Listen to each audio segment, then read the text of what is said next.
नमस्कार दोस्तों, मैं हूं डॉक्टर अमरीश खारी और आप देख रहे हैं डॉक्टर खारी। आज जिस होम्योपैथी दवाई के बारे में हम बात करेंगे वो है स्टिलिंगिया सिल्वेटिका। इस वीडियो में हम जानेंगे कि इस दवाई के क्या फ़ायदे क्या नुकसान हैं, किन बीमारियों में ये दवाई पेशेंट को दी जाती है, इसके लेने का सही तरीका क्या होता है। जानने के लिए वीडियो पूरा देखिए। अगर आप हमारे चैनल पर नए हैं तो चैनल को सब्सक्राइब कर लें ताकि आने वाली हेल्थ रिलेटेड वीडियो से आप अपडेटेड रहें। इस दवाई के काफ़ी सारे फायदे हैं, कई सारी बीमारियों में इस दवाई को पेशेंट में दिया जाता है और ये दवाई क्यू मदर टिंचर पावर में यूज़ की जाती है।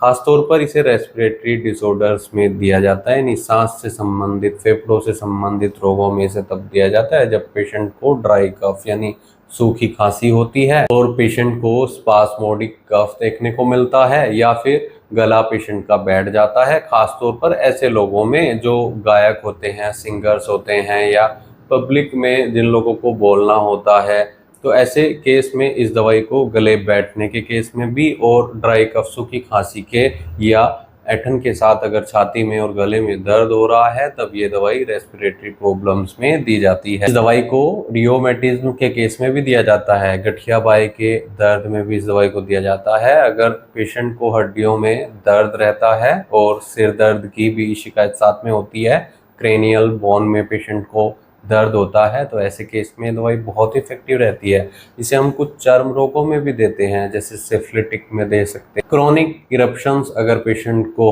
हैं, पुराने फोड़े फुंसी हो गए हैं, तो ये दवाई ऐसे केस में दी जाती है। और स्किन अल्सर्स में भी ये दवाई इफेक्टिव रहती है।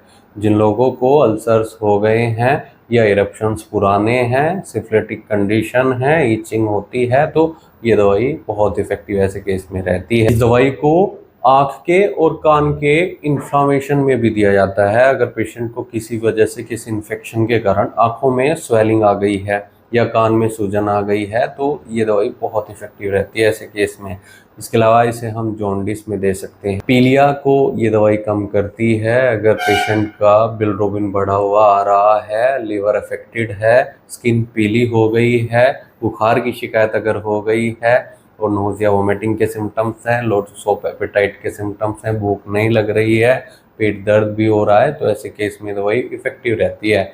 और ये दवाई कॉन्स्टिपेशन में भी दी जाती है, कब्ज के केस में भी दी जाती है। जिन लोगों को पुरानी कब्ज होती है तो कब्ज को भी ठीक करने में मददगार ये दवाई रहती है। इस दवाई को हम डिप्रेशन के केस में भी देते हैं। जो लोग डिप्रेस्ड होते हैं और उनमें ये सब बीमारियां जो मैंने आपको ऊपर बताई, तो ऐसे केस में भी ये दवाई बहुत इफेक्टिव रहती है। इसे यूरिनरी कंप्लेंट्स में भी दिया जा सकता है, जिनको यूरिन में, मेल पेशेंट में अगर थिक और मिल्की यूरिन आ रहा है, वो क्योंकि अगर उसमें यूरिन में वीर्य निकल रहा है पेशेंट का, तो ये दवाई ऐसे केस में भी बहुत इफेक्टिव रहती है। स्किन डिजीज़ में मैंने आपको बताया कि क्रोनिक इरप्शंस होते हैं, वो पेशेंट के हाथों में होते हैं या फिंगर्स में होते हैं और सर्वाइकल ग्लैंड पेशेंट की बढ़ जाती हैं।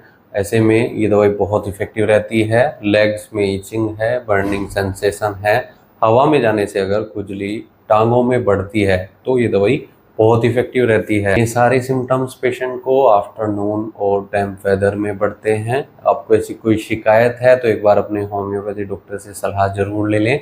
बिना डॉक्टर की सलाह के कोई भी होम्योपैथी दवाई नहीं लेनी चाहिए। अगर आपको ऐसी कोई शिकायत है तो एक बार अपने होम्योपैथी डॉक्टर से सलाह जरूर ले लें। बिना डॉक्टर की सलाह के कोई भी होम्योपैथी मेडिसिन नहीं लेनी चाहिए। इसके लिए आप दिए गए व्हाट्सएप नंबर पर हमसे संपर्क कर इलाज या सलाह ले सकते हैं। वीडियो देखने के लिए धन्यवाद। चैनल को सब्सक्राइब करें और कमेंट सेक्शन में ज़रूर बताएं कि हमारी वीडियोस आपको कैसी लगती हैं। Thank you.